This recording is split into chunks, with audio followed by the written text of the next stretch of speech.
Seja bem-vindo ao podcast do Inova Social. Eu sou Vitor Vasques. E eu sou a Andressa Giordano.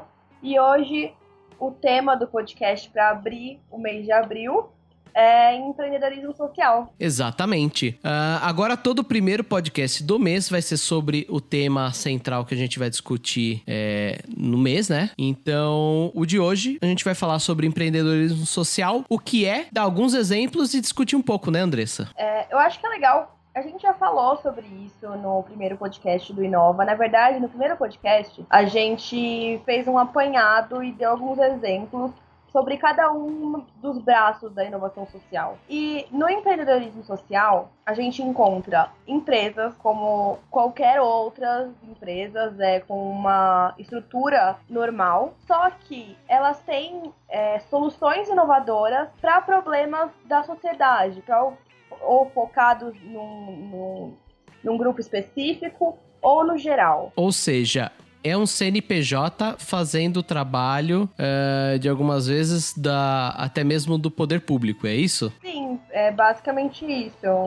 Acho que é algo que a gente vai discutir mais pra frente, mas o poder público não consegue resolver tudo. Acho que mesmo que haja o máximo de incentivos e a gente viva num país 100% sem corrupção, digamos, não dá para resolver todos os problemas de todas as pessoas. Então, muitas empresas estão aí para assumir esse papel. O legal do empreendedorismo social é que quando ele começou, né, na verdade o pessoal de ONG não entendia muito bem o que o cara tava fazendo com aquilo que a ONG já fazia, mas ganhando dinheiro. Então muita gente olhou isso daí como uma forma de oportunismo e hoje a galera entende que o empreendedorismo social ele tá ali, na verdade, porque todo mundo tem uma conta para pagar, mas ele também quer fazer um efeito na sociedade, né? E, inclusive, a gente vê algumas empresas que têm esse foco no social que muitas vezes trabalham em parceria com ONGs ou em parceria com o governo. Então, eu acho que é legal falar que uma coisa não invalida a outra. Então, não é porque eu tenho uma empresa com foco social que eu não posso trabalhar com ONG ou que eu tenho que 100% assumir o papel do governo. Muito pelo contrário, às vezes você pode fazer uma parceria com o governo e levar a sua iniciativa para uma escola pública, por exemplo. Enfim, existem várias formas de fazer isso. Sem dúvidas. É algo que veio pra somar e é o que você falou, as pessoas têm que pagar contas, né? Exato. Todo mundo tem a sua conta, então... Só que se a gente ficar só pensando nas contas, a gente não muda o planeta. E se pensar só no planeta, muitas vezes é difícil pagar as contas, né, André? Eu acho que muitas pessoas que hoje têm empreendimentos sociais, elas muitas vezes queriam ajudar e não sabiam como, e talvez não conseguiriam dedicar a sua vida a isso por questões financeiras. Porque a gente sabe que para você dedicar uma vida a isso, você precisa ter fundos vindo de algum outro lugar, né? E eu acho que é uma forma interessante de juntar o útil ao agradável. Na verdade, é um pouco o que a gente até falou no podcast da Heloísa, se eu não me engano foi o nosso segundo, né? É basicamente um estilo de vida, né, isso. Então, não é simplesmente eu acordar um belo dia e falar serei vegetariano. Então, você tem todo um processo. Se você é uma pessoa que, fazendo uma analogia, se você é uma pessoa que come carne, você não vai largar do dia pra noite a carne. E eu acho que essa coisa de ser um empreendedor social também não é uma coisa do dia pra noite. Você tem lá as suas contas, os seus o aluguel da casa, por exemplo, e você não acorda de um dia pro outro. Na verdade, você tem um planejamento pra isso, né? Não, e uma coisa que a gente fala quando vai falar sobre esse assunto, a gente dá um exemplo. O dono de uma empresa que tem um foco social, ele produz algo para a sociedade, ele fornece um serviço ou um produto para a sociedade, e com esse lucro, ele pode, por exemplo, tirar férias nas Bahamas. Só que a gente sabe que a pessoa que tem esse negócio e que dedica a sua vida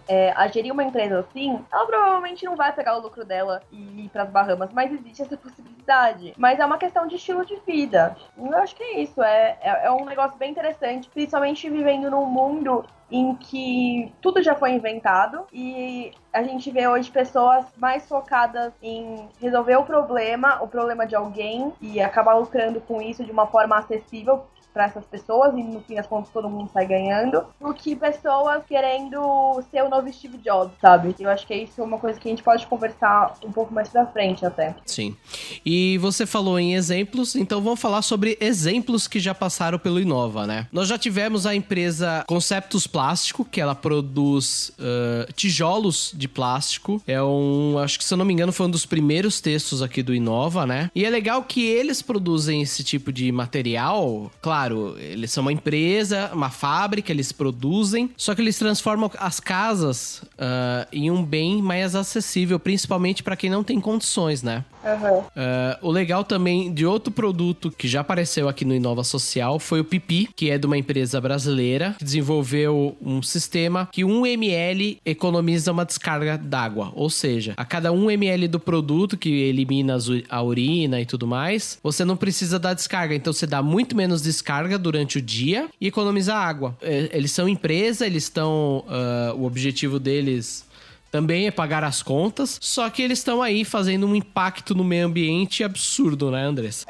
E se você que está ouvindo a gente quiser ler mais textos com cases ou até algumas reflexões que a gente fez sobre o assunto, a gente vai deixar o link na descrição, no post, ou onde quer que você esteja ouvindo a gente, para que você possa ler todos esses textos. Agora a gente dá uma pincelada, né? Porque o nosso podcast, os episódios são bem rápidos, mas tem um detalhamentozinho lá pra quem quiser saber mais. E a gente já contou a história, principalmente desses dois grandes exemplos, então vale a pena dar uma lida e conhecer. E o terceiro exemplo que eu queria falar, que eu acho que vai ser o tema da nossa discussão, porque a gente ainda não falou sobre ele no Inova Social, é o Dr. Consulta. O Dr. Consulta, que ele nasceu de uma ideia de um empreendedor brasileiro, transformar os exames médicos e as consultas de uma forma mais acessível, ou seja, ele explica até mesmo que a questão de você ir atrás do SUS para poder fazer alguns exames, o tempo é muito demorado, ou até mesmo um hospital, ele possui não só a mão de obra muito especializada, como também equipamentos muito caros, então isso transforma o custo de saúde muito alto, e 80% dos casos que chegam no hospital, isso foi uma coisa que eu vi bem interessante, poderia ter sido resolvido de forma laboratorial, né, que eles chamam, que é a forma mais simples, né? E o legal, principalmente da gente ter algo assim hoje, é que tudo é um efeito dominó, né? Então a gente tem um serviço, a gente tem pessoas ficando sem emprego, logo pessoas ficando sem convênio médico e dependendo exclusivamente do SUS. E a gente sabe que todo mundo resolveu usar o SUS, hoje já é um sistema bem difícil, né? Que não funciona da forma que deveria funcionar. Todas as pessoas do Brasil resolvessem fazer isso, usar o SUS, ficaria pior ainda. Então, a gente tem um aumento de pessoas usando esse serviço, que já não funcionava da melhor maneira. E, por outro lado, a gente tem o mercado, enfim, da saúde, digamos assim. Então, meio que as pessoas não tinham uma opção entre esses dois.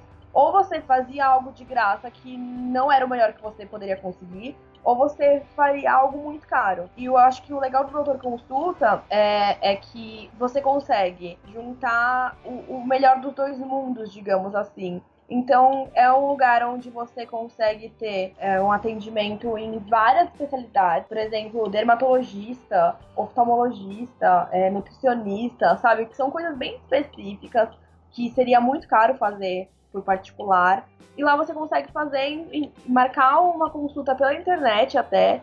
E eles têm vários postos de atendimento, inclusive em metrô. Então, é muito acessível. E eu acho que é um dos pontos mais importantes do negócio social. É ser acessível não só em questão de valor, mas em questão de acesso, né? Ô, Andressa, e só retomando um pouco o que você falou, a gente tá falando aqui um pouco de saúde e tudo mais. A gente entende, na verdade, a gente tá muito acostumado a reclamar dos governos, né? Dos políticos e tudo mais, porque a gente sabe que hoje não tem nenhum lado que dá pra gente correr.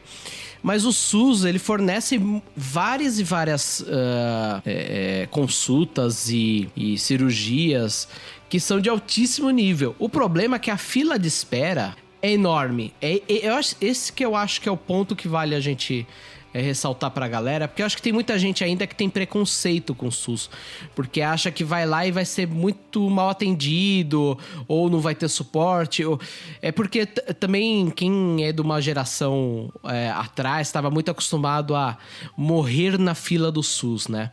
E o SUS evoluiu muito. O problema é que pra gente evoluir para um cenário de saúde privada, né, não fornecida pelo governo, a gente ainda vai demorar aí umas boas décadas, né? Se a gente conseguir recuperar. Claro, também é importante falar que existem muitos hospitais, principalmente aqui em São Paulo, que são particulares e que, assim, são péssimos. E eu lembro que eu costumava ir em um hospital que era muito perto da minha casa há um tempo. E eu falava, gente, será que eu demorava, assim, o mesmo tempo que eu demoraria num hospital público? E eu falava, gente, tipo, eu tô pagando, sabe? Eu pago um convênio. E as pessoas são tratadas aqui da mesma forma como elas são tratadas no hospital público. E aí, uma vez eu precisei ir no hospital e eu fui no hospital público e eu fui super bem tratada. E não demorei pra ser atendida, enfim. Eu acho que são casos e casos. E é claro que se a gente tirar essa visão, por exemplo, das capitais, se a gente for pro interior, claro que a situação é completamente diferente. Uhum. Mas a gente não tá falando de extremos aqui, né? A gente não tá falando de um serviço que é muito ruim. A gente tá falando de um serviço que não é tão bom quanto ele poderia ser, né? E já falando então sobre isso, a gente poderia cair então no assunto que é essas empresas privadas assumindo o papel do governo, né, Andressa? Eu não digo assumindo o papel do governo necessariamente, porque eu acho que existem papéis que apenas só o governo pode fazer. Mas eu acho que é um pouco essa ânsia da gente não ter esse resultado dos órgãos públicos que acaba os empreendedores sociais desenvolvendo alguma coisa, como é o exemplo do Dr. Consulta, né? Uhum. Inclusive, o dono do Doutor Consulta, ele deu uma entrevista recentemente e ele falou que ele não sabia por que o Brasil era um país em que as coisas nunca funcionam do jeito que elas podem funcionar. E aí ele foi lá e tomou a iniciativa de criar o Doutor Consulta. Eu acho, claro, existem coisas que só o governo pode fazer, mas existem outras coisas que a gente só conseguiria num governo 100%, assim, num governo perfeito. E eu não tô falando que é só em questão do que eu falei no começo, de corrupção e etc. Seria um governo perfeito, um governo que conseguiria olhar para todas as pessoas individualmente. Porque às vezes a gente tem um grupo muito pequeno de pessoas que precisa de algo que o governo não consegue nem enxergar por questões estatísticas, digamos assim, sabe? E aí, sei lá, às vezes é um bairro de São Paulo muito pequeno que precisa de uma melhoria em algo muito específico, sabe? E aí, só quem mora naquele bairro vai saber aquilo e só, sabe? Eu acho que não é uma competição de novo, e eu acho que não é o empreendedor tomando a responsabilidade que o governo deveria tomar. Nós temos exemplos, no caso de idosos. O Brasil ainda está caminhando para ser um país de idosos, né? A gente ainda vai demorar algumas décadas. Só que a gente não pensa na fatia de idosos que existem hoje, né? Então você tem aí iniciativas no âmbito privado que custam muito, né? Que aí são clínicas e tudo mais. Eu sei porque eu acompanhei isso durante um tempo, um conhecido, que era um senhor que tinha um poder aquisitivo muito alto. E ele tinha duas opções: ou ele ia para uma clínica ou ele tinha uma enfermeira dentro de casa. Nenhuma das duas opções é para uma pessoa que tem uma renda baixa hoje, né? Então isso eu acho que é um exemplo de público que a gente às vezes não tá olhando, né? É porque não entra naquela estatística, não entra naquela massa que o governo tá olhando ali no momento. Então eu acho que é isso que falha, né? E eu acho também que não é ruim, às vezes, tomar a responsabilidade do governo. Porque eu acho que, às vezes, tem muitas pessoas que pensam, não, mas isso não é problema meu. Eu acho que tem que ser aquela coisa de o problema é meu. Se o governo não tá resolvendo isso, eu vou fazer do meu jeito. Ou isso não vale só para pessoas com poder aquisitivo muito alto, que podem abrir uma empresa e ter um investimento inicial super grande. Mas eu tô falando, às vezes, de você ter uma ideia e correr atrás de um investidor, por exemplo. Por que não? Então, não é só o grande empresário que pode fazer uma mudança dessa. Acho que os pequenos empresários é aquela coisa que a gente sempre fala, a inovação, ela não tá no setor de tecnologia. A inovação não tá com a pessoa que é milionária. A inovação é um pensamento. Você tem isso. Independente de qual é a sua área, se você é de humanas ou se você é de exatas, independente do seu poder aquisitivo. Então, eu acho que é só uma questão de correr atrás de alguém que compre a sua ideia, caso você não tenha dinheiro para investir inicialmente nessa ideia. E não tem problema fazer o papel do governo, sabe? Se não tem ninguém fazendo, eu posso fazer. E não é porque eu vou fazer, já que não tem ninguém fazendo. Ô Andressa, e já que você falou dos grandes investidores, quando a gente fala de grande investidor, de gente rica de verdade, né? Nós estamos falando de pessoas com a faixa de idade um pouco maior, até porque para crescer um patrimônio não é do dia pra noite, né? Então eu tenho uma pergunta pra você. O que você acha que é a importância dos millennials nesse assunto? Eu acho que os millennials, na verdade, de novo, é um efeito dominó, é um fluxo que a gente vai seguindo. A gente tem os millennials, que são pessoas que não gostam do sistema de trabalho tradicional que a gente tem hoje, e muitas vezes eles são vistos como pessoas folgadas, ou enfim, eu acho que não tem problema nenhum nisso, em você não gostar de como o sistema tá hoje. Então, muitas dessas pessoas, elas pensam, poxa, eu não quero trabalhar para um cara muito rico. Eu quero ter a minha empresa. E os millennials, se você não tiver o apoio do seu pai, da sua mãe, enfim, o que não é o caso de todo mundo, é o caso de uma parcela muito pequena do Brasil, você precisa ter algo pequeno, você precisa começar com algo pequeno. E aí a gente já tem um quadro de uma pessoa que ela não se conforma com o sistema atual de trabalho, ela quer criar o próprio sistema.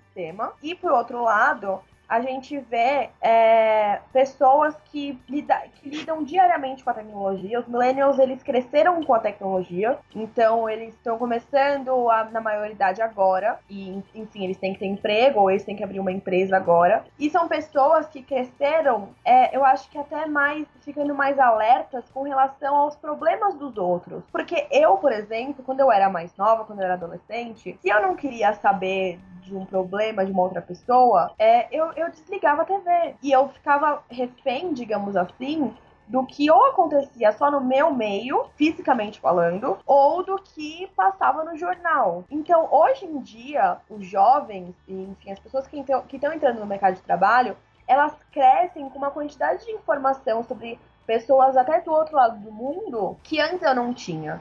Então, cresce também essa coisa de querer fazer algo por alguém. E não querer ser, de novo falando, não querer ser o próximo Steve Jobs, não querer ser muito rico, porque hoje tudo que tinha para ser inventado foi inventado. E a gente fala muito disso quando a gente fala de tendência, né? A gente fala das coisas se reinventando, a gente fala da espiral. E eu vejo que essas pessoas, elas são inconformadas com tudo, sabe?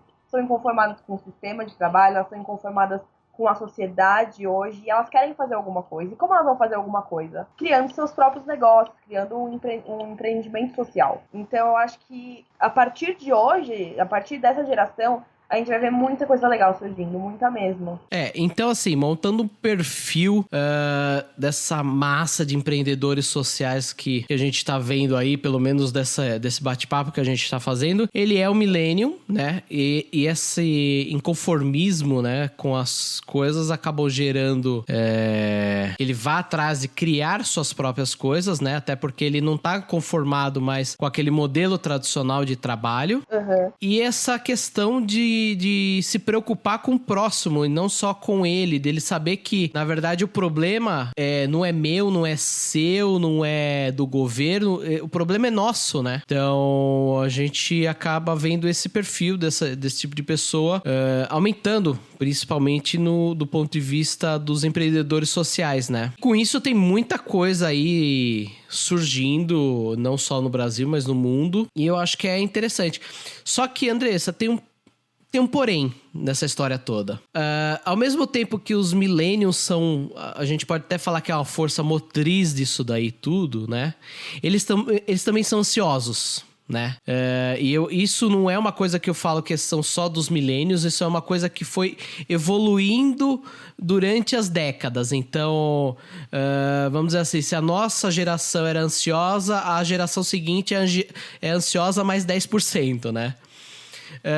E isso é um ponto, né, que eu acho que vale a gente ressaltar. Para você criar um negócio social, um produto, né, ser um empreendedor social, você precisa de paciência, né? Muita paciência.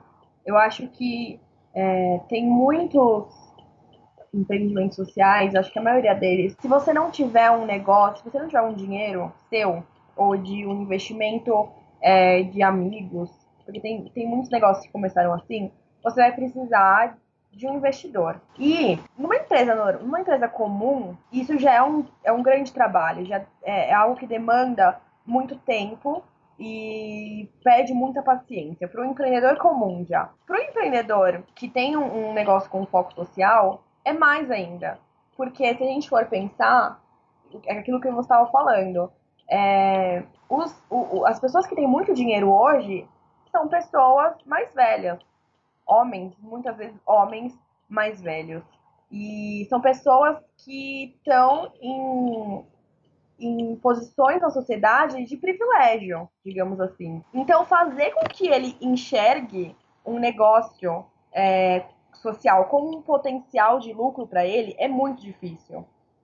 Então, tem que ter paciência em dobro para isso acontecer. E não claro, pode acontecer sim de você encontrar uma pessoa muito legal que vai super confiar no potencial do seu projeto e vai investir nele logo de cara.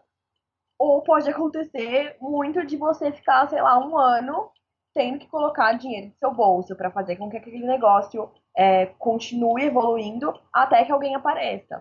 Na verdade, você tem que levar o seu empreendimento como qualquer outra empresa, com planejamento, com fundo, né? Você precisa ter um fundo prévio, porque senão você vai morrer na praia. Então eu acho que é interessante. Aliás, eu queria aproveitar então dar uma sugestão pra galera que quer se aventurar nesse universo de empreendedorismo, que é um livro bem prático e bem, o que eu posso dizer assim, bem inicial para quem tá querendo desenvolver o seu próprio negócio, que é o Business Model Generation, inovação e modelos de negócios. No Brasil, esse livro é feito pela Alta Books, editora. É um livro que vale a pena dar uma olhada. Só da capa você já vê que ele tá escrito por Alexander e Yves, né, que são os dois autores. Só que tá escrito logo abaixo, tá escrito assim: co-criado por uma incrível multidão de 470 praticantes em 45 países. Ou seja, pra você ser empreendedor não dá pra ser sozinho, né, Andressa? Não, principalmente se a gente for falar do social, é aquilo que eu falei. Se a gente for ter uma visão de empreendimentos sociais, ONGs e governo, não é uma concorrência. É um trabalho que muitas vezes pode ser feito em conjunto. Uma coisa que eu queria falar antes da gente encerrar: se você tá com uma ideia de um empreendimento social, tenha duas coisas em mente antes disso. Primeiro, aquele ponto que o Vitor falou: você tem que tratar a sua ideia, o seu projeto, como uma empresa como qualquer outra. Então, você tem que ter um plano de negócios, você tem que saber o que precisa ser feito para aquilo. Você precisa de mão de obra, você precisa de um investidor, enfim. Você vai fazer tudo isso sozinho? Porque às vezes você tem uma ideia muito legal, com ótimas intenções, só que você não desenvolveu aquilo como uma empresa. Então tenha em mente isso. E em segundo lugar, e muito, muito, muito importante, é que o produto ou serviço que você vai oferecer tem que ser acessível. Não adianta, a gente publicou um texto esses dias sobre uma empresa que fez um redesign da muleta. E não adianta você ter um negócio, fazer um produto completamente inovador, como, por exemplo, fazer o redesign de uma muleta e a sua muleta custar $1.000, porque você vai atingir um número muito pequeno da sociedade.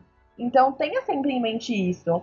Você vai ter lucro, você vai sim viajar para as Bahamas, se você quiser, com o lucro que essa empresa te der, mas você precisa fazer com que aquele produto ou serviço alcance o maior número de pessoas. Então tem que ter muito em mente essas duas coisas. Se o seu projeto atende a esses dois requisitos, pode tocar para frente. Se não, repense e volte algumas casinhas antes de levar isso para ação. Não adianta você ser um empreendedor social se o seu produto não é acessível, né, Andressa? E só é aquela coisa de fachada. Sabe quando é moda? Por exemplo, hoje é moda falar de empoderamento feminino. A gente tem muitas empresas e marcas fazendo campanhas com empoderamento feminino. Será que essas marcas elas fazem isso dentro de casa? Então vamos deixar a casa arrumada antes de vender um serviço. Se você tá nisso, se você pensou nisso porque é moda, porque é tendência falar sobre negócios e empreendimentos sociais, talvez isso não seja para você. Bom, então vamos ficando por aqui. Não percam os textos no inovasocial.com.br e na próxima semana nós estamos de volta com uma participação especial, né, Andressa? A gente ainda não vai falar quem, né? A gente vai ter muitas participações especiais esse mês falando sobre empreendedorismo social, então fica ligado se você gosta do tema. Então até a próxima, tchau! Tchau, até semana que vem.